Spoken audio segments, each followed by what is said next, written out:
जो भी मुद्दई होगा उसके वारसान की फ़हरिस्त दावा के साथ लगानी पड़ेगी, हर सूरत लगानी पड़ेगी, वरना आपका दावा खारिज होगा, मेंटेनेबल ही नहीं होगा। ये मैंने भी साथ लगाई है। इसके साथ साथ ऑर्डर 7 रूल 26 रूल 4, मुद्दा अलैह अगर तारीख मुकर्रर से कबल अपना जवाब दावा दाखिल नहीं करेगा तो अदालत क्यास करेगी कि मुदरजात अर्जी दावा तस्लीम करती है। जो दावा में कहा है उसका राइट क्लोज हो गया और दावा के जो है अगर वो 30 दिन के अंदर वो नहीं जमा करवाती, बशर्ते कि अगर मुद्दा अलैह मकूल वजह अपनी दरख्वास्त में बयान करे तो अदालत जवाब दावा दाखिल करने की इजाज़त दे सकती है। अगर कोई ऐसी वजह है जो कोर्ट समझती है कि ये एक मकूल वजह है जिसकी वजह से ये नहीं हाज़िर हो सका तो वो 30, लेकिन इसके साथ साथ दावे का ये वक़्त किसी सूरत 30 यौम से ज़्यादा नहीं होगा। आगे आ गया जी order 8 rule 1A and 1B CPC, अगर मुद्दा अलैह फ़हरिस्त वारसान दाखिल ना करे तो उसका हक़ दिफ़ा साक़ित कर दिया जाएगा। जिस तरह मुद्दई ने साथ जो है वो फ़हरिस्त वारसान लगाई है, अगर वो ना लगाता तो उसका दावा खारिज होता। इसी तरह अगर आप सिर्फ जवाब दावा देंगे और उसके साथ फ़हरिस्त वारसान नहीं लगाएगा मुद्दा अलैह, तो उसका जो है वो राइट क्लोज़ हो जाएगा, उसका जवाब दावा तस्लीम नहीं किया जाएगा। उसके साथ ऑर्डर 8 रूल जो है वो 13 सब रूल 4 CPC, ताहम इसके बाद मुद्दा अलैह की दरख्वास्त पर अगर वो सफिशेंट काज ज़ाहिर कर देता है और फ़हरिस्त वारसान लफ़ कर देता है तो अदालत इसका हक़ दिफ़ा बहाल कर सकती है।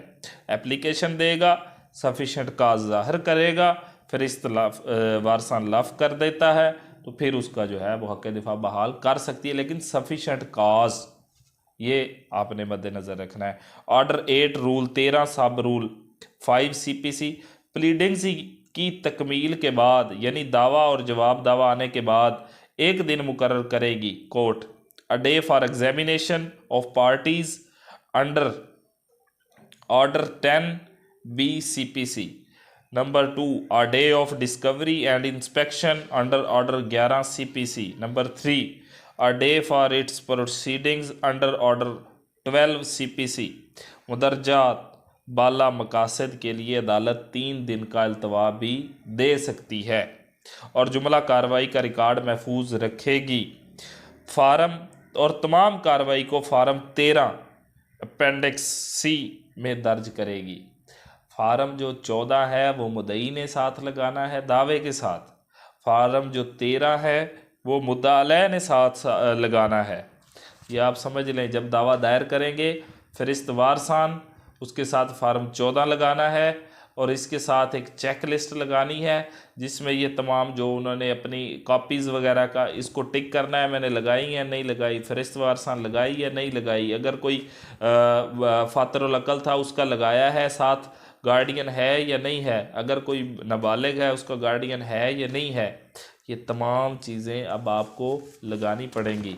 दावा ऐसे दायर नहीं हो जाएगा कि मैंने दावा दायर किया है, काफ़ी सारी मुश्किलात का सामना शुरू में आएगा, लेकिन इन फ्यूचर ये चीज़ें आपके दावा को भी मजबूत करेंगी और लोगों को इंसाफ भी मुहैया होने में ताख़ीर नहीं होगी। इसके बाद है जी अर्जी दावा के साथ मुद्दई एक सवालनामा जो फार्म 14 मैं आपको बता रहा था मौजूद है लफ़ करेगा, फार्म 14 साथ लगेगा। फार्म 14 मैं आपको दिखाता हूँ अभी उसमें क्या चीज़ें हैं। आपने उसमें कुछ नहीं इतना लिखना, कोर्ट का नाम लिखना है और इसके साथ साथ आपने एडवोकेट जो भी आप वकील साहब होगा उसका नाम होगा, उसका नंबर होगा और उसके सिग्नेचर होंगे, साथ प्लेंटिफ जो होगा उसका नाम और सिग्नेचर होंगे। आपने उसमें कुछ नहीं लगना, उसमें कुछ चीज़ें हैं जो वो कोर्ट खुद लिखेगी। मैंने खुद एक दफ़ा लिखी लेकिन वो बाद में पता चला कि वो कोर्ट उसको जो है वो लिखेगी। इसके साथ ऑर्डर 9 रूल 2 इसी तरह मुद्दा अलैह हमरा जवाब दावा एक सवालनामा फार्म 15 लफ़ करेगा, 14 मुद्दई लफ़ करेगा, 15 मुद्दा अलैह लफ़ करेगा। अदालत हर दो फरीकैन से दावा और जवाब दावा के साथ लफ़्ज़शुदा दस्तावेज़ात को तस्लीम एडमिट या इनकार करने का हुक्म दे सकती है और अगर कोई फरीक इस हुक्म की पाबंदी नहीं करेगा तो अदालत उसके ख़िलाफ़ ऑर्डर 11 रूल 21 ज़वात दाल की कार्रवाई अमल में ला सकती है और अगर दस्तावेज़ जिसकी जिसको किसी फरीक से डिनाई किया हो या ट्रायल में साबित हो जाती है। पहले उसने डिनाई किया हो और ट्रायल में वो बात साबित हो जाती है। ऐसी सूरत में इस डिनाई करने वाले फरीक को हैवी कॉस्ट कोर्ट जो है वो डालेगी, जो कोर्ट मुनासिब समझेगी, इसमें मेंशन नहीं की गई। ऑर्डर 12 रूल 2 CPC बाद अज वज़गी तनकीहात इशू फ्रेम के बाद अदालत फरीकैन को हुक्म देगी कि वो फ़रिस्त गवाहान दाखिल करें और उसके लिए 7 दिन का टाइम होगा। फ़रिस्त वारसान का टाइम जो है वो फ़रिस्त गवाहान का जो टाइम है वो 7 दिन का होगा। उसके बाद कोई फ़रीक किसी ऐसे गवाह को तलब नहीं करा सकेगा जो लिस्ट में दर्ज नहीं होगा, लेकिन अगर अदालत जो है वो चाहे और मुनासिब समझे कि ये ज़रूरी है तो कोर्ट तलब कर सकती है। ऑर्डर 16 रूल 1 सब रूल 2 शहादत मुकम्मल करने के बाद अदालत एक तारीख़ मुकर्रर करेगी जो 15 दिन से ज़्यादा नहीं होगी, और इस तारीख़ पर दोनों फरीकैन अपने मुख्तसर दलाइल देंगे, रेलेवेंट केस लाज पेश करेंगे। तहरीरी दलाइल दाखिल होने के बाद तहरीरी भी कर सकते हैं और ओरल भी कर सकते हैं। ज़बानी दलाइल सुनने के बाद अदालत फ़ैसला सुनाएगी या फिर फ़ैसला सुनाने के लिए केस मुलतवी कर देगी, लेकिन 15 दिन से ज़्यादा अदालत उसको मुलतवी नहीं कर सकती। बवक्त फ़ैसला बवक्त जजमेंट अदालत फरीकैन को फ़ैसला की मुसद्दका नकुलात बाद अज वसूली जो ख़र्चा जो टिकटें लगती हैं उसके बाद जो है वो कोर्ट उसको कापी देगी। ये है ऑर्डर 20 रूल 1 के तहत। उसके बाद है जी, जब भी अदालत काबिल इजरा डिग्री पास करेगी, ऐसी डिग्री जो काबिल इजरा है जिसकी एग्जीक्यूशन कोर्ट ने करवानी है, तो वो उसकी एग्जीक्यूशन रिलादा से दायर नहीं करनी पड़ेगी, बल्कि वो ख़ुद ब खुद उसकी एग्जीक्यूशन कोर्ट जो है वो बन जाएगी वही कोर्ट, और ख़ुद ब खुद जो है उसकी कार्रवाई इजरा की शक्ल इख्तियार कर लेगा और अलहदा इजरा की दरख्वास्त ना दी जाएगी, और मदयून को फ्रेश नोटिस करने की भी ज़रूरत नहीं होगी। ये नहीं होगा कि उसको फिर नोटिस करवाएं, फिर उसको वारंट ये वो है जो भी एग्जीक्यूशन की जो प्रोसीडिंग्स है, ऐसा नहीं होगा, उसकी ज़रूरत महसूस नहीं होगी। बहुत अच्छा ये किया है, इसमें भी काफ़ी सारा लोगों का टाइम वेस्ट हो जाता था। ऑर्डर 21 रूल 10 CPC कार्रवाई इजरा शुरू करने के वक्त अदालत मदयून की जदाद कुर्क करने का हुक्म देगी अगर ज़ेर आर्डर 38 जवाद दाल पहले से कुर्क शुदा ना हो। कार्रवाई इजरा में कोर्ट जो है वो उसकी प्रॉपर्टी कुर्क करने का हुक्म सादर फरमा सकती है। ऑर्डर 21 रूल 11 CPC उज़रदारी मंजाने मदयून काबिल पजीराई ना होगी जब तक सिर्फ 2 कंडीशंस हैं जो इजरा की सूरत में मदयून को, अगर ये 2 कंडीशंस होंगी तो उसकी उज़रदारी जो है वो काबिल पजीराई होगी, अदरवाइज़ नहीं होगी।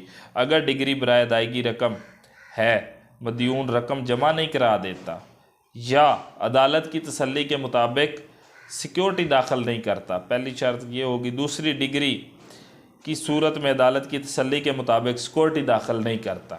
तो ये अगर 2 पॉइंट्स होंगे तो कोर्ट उसकी जो है वो उज़रदारी एप्लीकेशन एक्सेप्ट करेगी, अदरवाइज़ नहीं करेगी। तो ये था जनाब आज का हमारा टॉपिक। इसके साथ में आपको ये फार्म जो ये है 15 फार्म है, case statement of the defendants, इसमें कोर्ट का नाम आएगा। ये जो स्टेटमेंट ऑफ एडमिटेड फैक्ट्स है या डिस्प्यूटेड फैक्ट्स हैं, ये आपने नहीं लिखनी, ये सिर्फ जज साहब ने लिखनी है। आपने सिर्फ जो है ये एक और ऑप्शन दिया गया है मेडिएशन, आर्बिट्रेशन, कॉन्सिलिएशन, ये किस तरह इनको जो है वो डिस्प्यूट रेजोल्यूशन का मेकनिज़म कौन सा इख्तियार किया गया है, तो आपको इस पर भी टिक करने की ज़रूरत नहीं है। आपने सिर्फ अपना जो है वो डेट लिखनी है, पार्टी का नेम लिखना है, जो आपकी पार्टी होगी, डिफेंडेंट होंगे या प्लेंटिफ, उसमें आपने वकील साहब का जो है वो नाम होगा, फ़ोन नंबर होगा, एड्रेस होगा, सिग्नेचर होंगे और ये फॉर्म साथ लगेगा। फार्म 15 जो है ये आप देख सकते हैं, ये डिफेंडेंट्स के लिए है। फॉर्म जो है 14 ये प्लेंटिफ के लिए है। ये दावा के साथ लफ होगा, हर सूरत लफ होगा। आपने सिर्फ इस पे कोर्ट का नाम लिखना है, डेट लिखनी है बस, और कुछ नहीं लिखना। और जो दायरी होगी वो आपने लिखनी है, फर्स्ट दायरी या सेकंड, वो टाइम लिखना है। इसके बाद आपने सीधा इधर आ जाना है। आपने कोर्ट जो है वो अपना वकील साहब का नाम वगैरह आएगा, उसके सिग्नेचर आएंगे, फ़ोन नंबर आएगा और प्लेंटिफ का इस पे आ जाएगा। ये फॉर्म 14 है। और ये जो फॉर्म है 13 ये जो है ये बाद में दिया जाएगा प्लेंटिफ और डिफेंडेंट ऊपर उसके नाम आ जाएंगे। और इसके साथ साथ जो है ये सर्टिफिकेट है जो शहादत की तैयारी का सर्टिफिकेट जिसको हम कह सकते हैं, ये बाद में दिया जाएगा। तो ये आज की सिविल प्रोसीजर कोड में जो भी अमेंडमेंट्स हुई थी और ये किस तरह हुई थी, ये इन डिटेल मैंने आपको बता दिया है। और इंशाल्लाह नेक्स्ट वीडियो में मिलते हैं। अगर आपने अभी तक हमारा चैनल सब्सक्राइब नहीं किया तो